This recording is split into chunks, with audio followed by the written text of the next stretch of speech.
This is Revathi. Welcome back to అందమైన కథల పొదిరిల్లు. ప్రియమైన రాక్షసి ఎపిసోడ్ నెంబర్ 179. అసలు ఆనంది ఏం చేస్తుంది? కథలకు వెళ్ళబోయే ముందు దయచేసి వీడియోకి ఒక లైక్ ఇవ్వండి, అలాగే హైప్ ఇచ్చి వీడియోని సపోర్ట్ చేయండి. స్టోరీస్ నచ్చినట్టయితే మన ఛానల్ని తప్పకుండా షేర్ చేయండి. ఇక కథలకు వెళ్ళిపోదాం.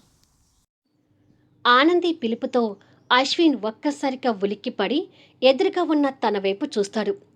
ఆనంది ఆవేశంగా దగ్గరికి వచ్చి పిడికిలతో టేబుల్ మీద గుద్దుతుంది. ఏ తింగరి, ఏమైంది నీకు?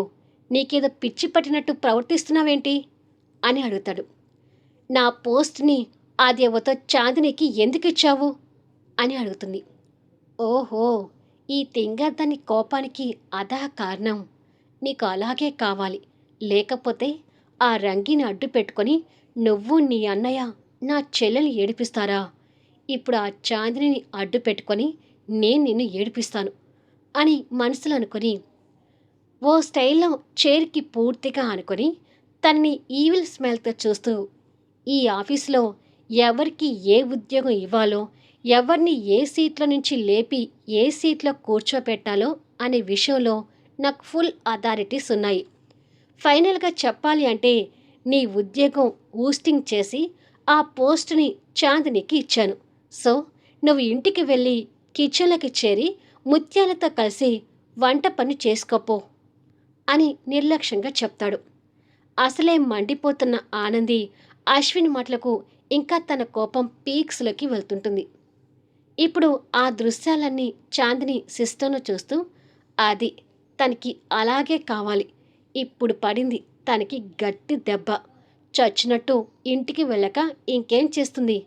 నేను లెగ్గు పెట్టాక వాళ్ళ మధ్య దూరం ఏర్పడకుండా ఎలా ఉంటుంది అని పొగరుగా నవ్వుకుంటుంది చాందిని. యమా, నువ్వు పిచ్చి పిచ్చిగా మాట్లాడుతున్నావు. మర్యాదగా చెప్తున్నాను, దాన్ని పోస్టుల నుంచి తీసేయి అని కోపంగా చెప్తుంది. వేల మధ్య పెన్ను పెట్టుకొని ఓ స్టైల్లో తిప్పుతూ, నువ్వు చెప్తే నేను ఎందుకు తీసేయాలి?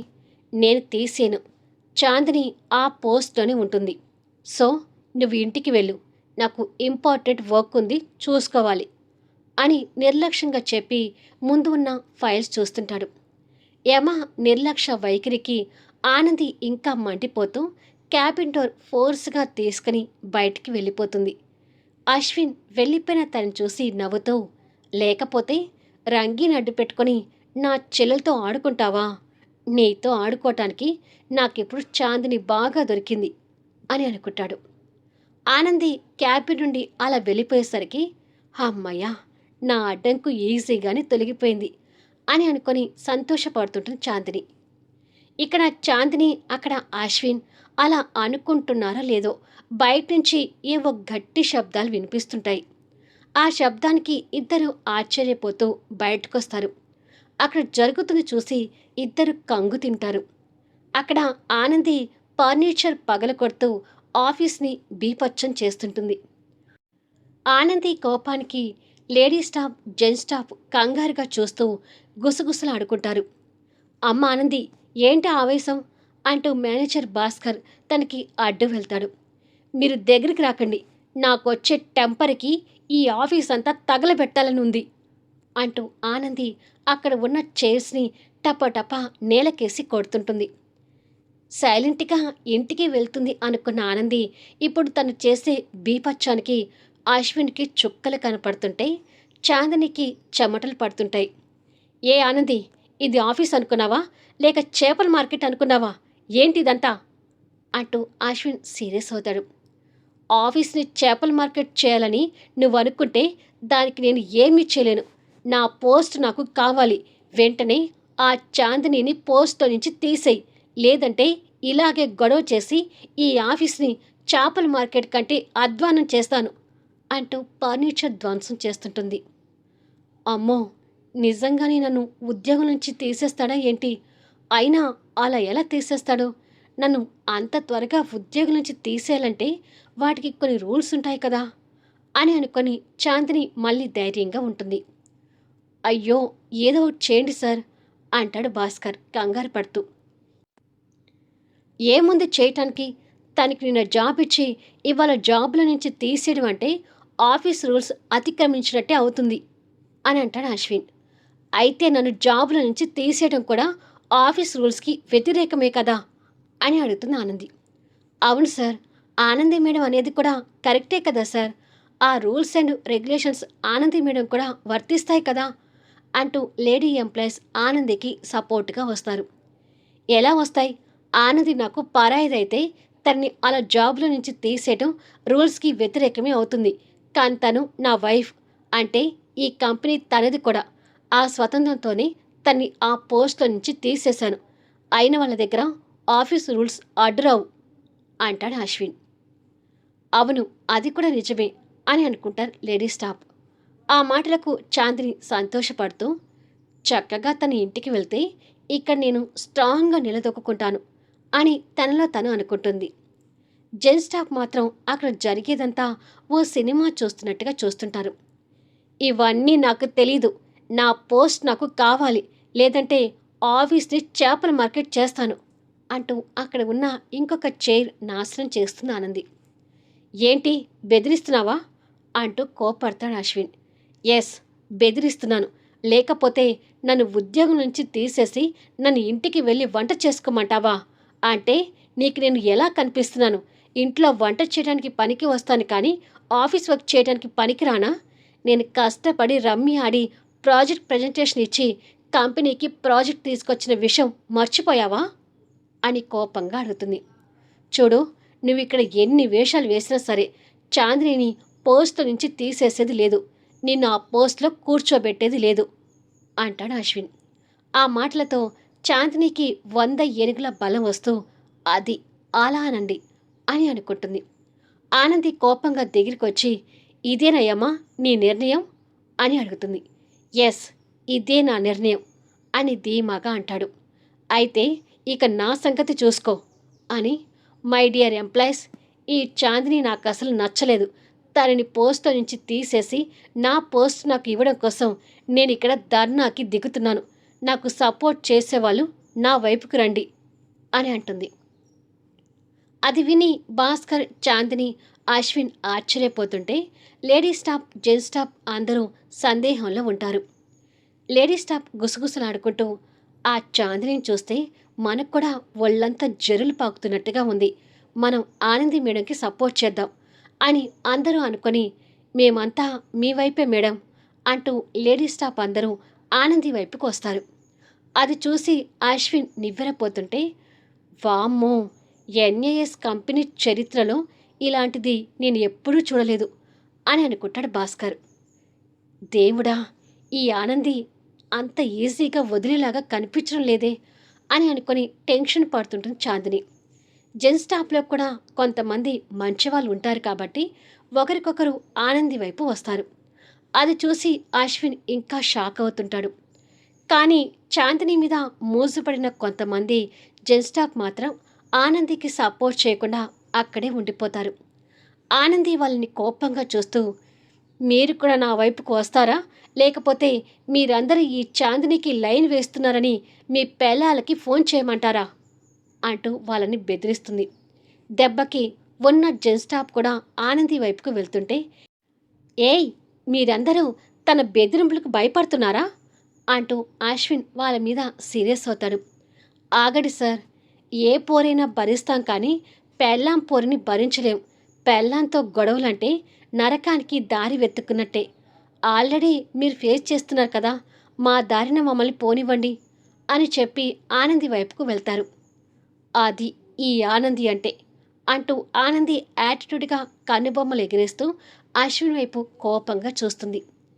నీకు మామూలుగా ఎక్కువ కాలేదే అని అశ్విన్ మనసులో కోపంగా అనుకుంటాడు. ఆనంది మేడంకి న్యాయం జరిగే వరకు మేమందరం పెన్ డౌన్ చేసి ఆనంది మేడంకి సపోర్ట్ చేస్తాము. జై ఆనంది అంటూ అందరూ నినాదాలు చేస్తుంటారు.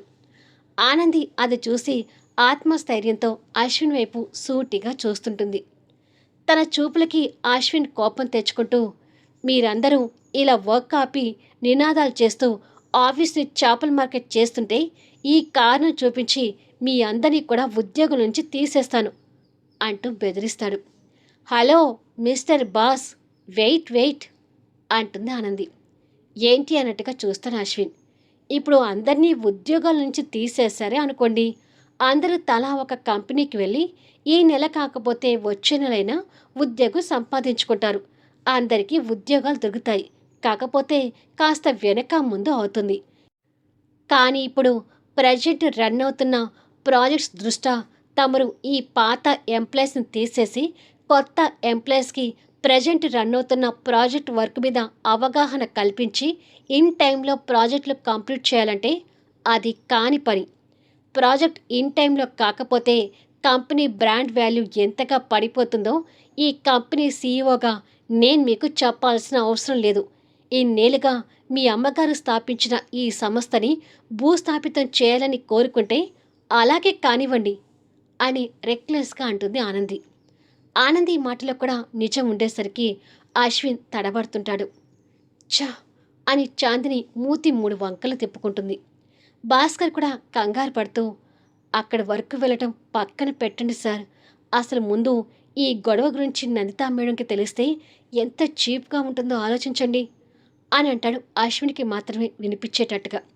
నిజమే, ఈ విషయాలన్నీ అమ్మ దాకా వెళ్ళకూడదు అని అనుకొని ఆనంది వైపు కోపంగా చూస్తుంటాడు. ఇక చాందిని నీలుగుతూ ఫస్ట్ బాల్ సిక్సర్ పడింది అనుకున్నాను, కానీ ఇప్పుడు ఆటంతా వాళ్ళ వైపే ఉంది. ఇప్పుడు ఈ అశ్విన్ నిజంగానే నన్ను ఉద్యోగం నుంచి తీసేస్తాడా? కానీ అలా తీయటానికి ఛాన్స్ లేదే. ఇప్పుడు ఏం చేస్తాడు అని అనుకుంటుంది. ఇప్పుడు చెప్పండి, ఉద్యోగం నుంచి ఎంప్లాయీస్ని తీసేస్తారా అమ్మగారు అంటూ వెటకారంగా అడుగుతుంది ఆనంది. సమయానుకూలంగా భలే తెలివిగా ప్రవర్తిస్తున్నావే అని పెళ్ళాన్ని మనసులో తిట్టుకొని పైకి నవ్వు పులుముకొని తన దగ్గరకొచ్చి తన మెడ చుట్టూ మాలలాగా చేతులు వేసి, మై డియర్ శ్రీమతి గారు, ఇదంతా ఒక డ్రామా. ఈ డ్రామాలో చివరికి పోరాడి నువ్వే గెలిచావు అని అంటాడు. హా అంటూ ఆనంది విచిత్రంగా చూస్తుంటే మిగతా వాళ్ళందరూ ఆశ్చర్యంగా చూస్తుంటారు.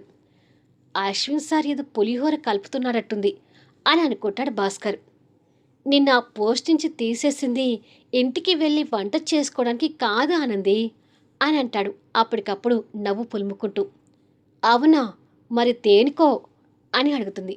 దేనికంటే నువ్వు ఎప్పుడూ నాకు ఎదురుగా ఉండాలనే ఉద్దేశంతో అని అంటాడు.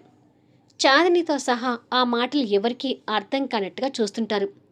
నీకు ప్రమోషన్ ఇవ్వడం కోసమే నిన్ను ఆ ఉద్యోగం నుంచి తీసేశాను అంటాడు అశ్విన్. ఏంటి, ప్రమోషనా అంటూ ఆశ్చర్యంగా అడుగుతుంది. హా, ప్రమోషనే. నిన్ను ప్రాజెక్టు మేనేజర్ నుంచి ప్రోగ్రామ్ మేనేజర్గా ప్రమోట్ చేస్తూ నిన్ను నా క్యాబిన్లో కూర్చోబెట్టుకొని ఇద్దరం కలిసి వర్క్ చేయడానికి ఈ పోస్ట్ నుంచి నిన్ను తీసేశాను అంటూ అప్పటికప్పుడు కథ అల్లి చెప్తాడు. ఆనందితో సహా అందరూ ఆశ్చర్యంగా చూస్తుంటారు. నిజానికి ప్రోగ్రామ్ మేనేజర్గా ఇంకొకరిని తీసుకుందాము అనుకున్నాను, కానీ నువ్వు చాలా పెద్ద తెలివైన దానివి కదా. నీ తెలివితేటలు ఏంటో చూద్దామని నీకు ఈ టెస్ట్ పెట్టాను. ఈ టెస్ట్లో నువ్వు 100 మార్క్స్తో పాస్ అయ్యావు అని అంటాడు ఫేక్ స్మైల్ కంటిన్యూ చేస్తూ. అంటే ఇప్పుడు నువ్వు నాకు ప్రమోషన్ ఇచ్చి నీ క్యాబిన్లో కూర్చోబెట్టుకుంటావాయమ్మా అని అడుగుతుంది.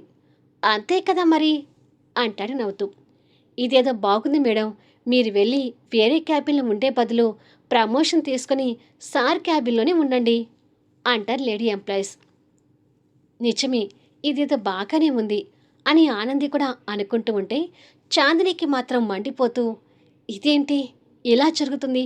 ఏదో ఒక విధంగా తన ఇంటికి పంపిస్తాడు అనుకుంటే ప్రమోషన్ ఇచ్చాను, కలిసి పక్కన కూర్చొని వర్క్ చేసుకుందామంటాడేంటి అని తనలో తను అనుకుంటుంది. అయితే సరే, నీ క్యాబిన్లో నీ పక్కన కూర్చునే అవకాశం వస్తే నేనైనా ఎందుకు వద్దనుకుంటాను, కానీ ఈ ఆడది మాత్రం మాకు నచ్చటం లేదు. తన్ని వెంటనే ఉద్యోగం నుంచి తీసేయి అని ఆనంది మళ్ళీ మొదటికి వస్తుంది.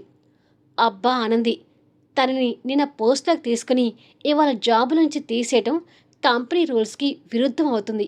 అయినా నీకు ప్రమోషన్ ఇస్తున్నాను కదా, ఇక తన గురించి వదిలేయి అని అంటాడు.